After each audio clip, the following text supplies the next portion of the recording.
Hi and welcome to another edition of Ask a Listing Agent. I'm here with PT Vineburgh, my business partner at Charlesgate Realty Group, and as well he's also the head listing agent here for the company as well. So I'm going to jump right into a question about pricing since that's so important in terms of home selling.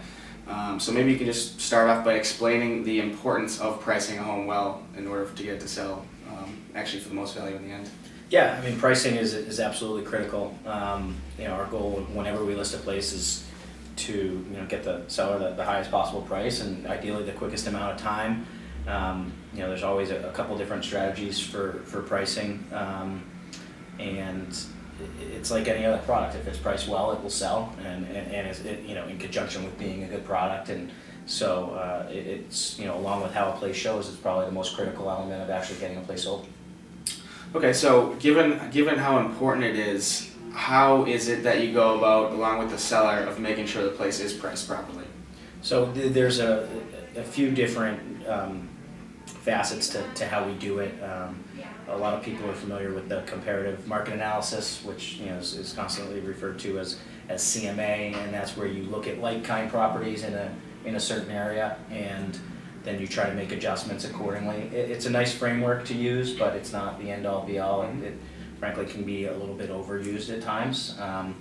The other way that we look at it is also just kind of market-based analytics, which if someone bought in 2005 and the market has done X since 2005, that means that given the trends of the market, that the price should be somewhere around Y, and so we look at that as well. And then probably the biggest thing is what we refer to as gut pricing, which is where a competent broker really will make all the difference in the world, and that's someone who knows the market, is in places all the time, and just knows how the idiosyncrasies of each place will basically get responded to by the market. And there's a lot of variables that you can't put on paper like you can square footage and bedrooms and baths that have huge impact. Great.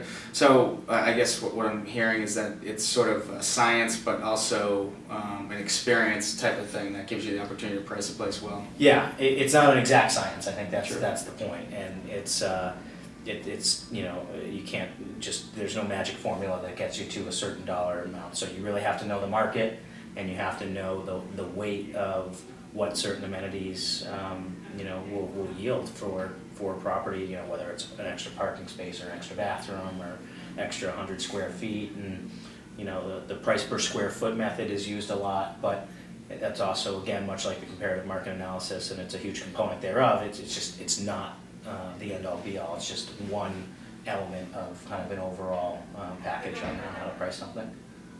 Excellent. Well, appreciate it. Good answer. Thanks for tuning in to another edition of Ask a Listing Agent. We hope you tune into the next one, and if you have any questions yourself, feel free below on the blog. There'll be a form that you can fill out questions for us to ask PT next time he's on the show. But thanks for tuning in, and we'll see you next time.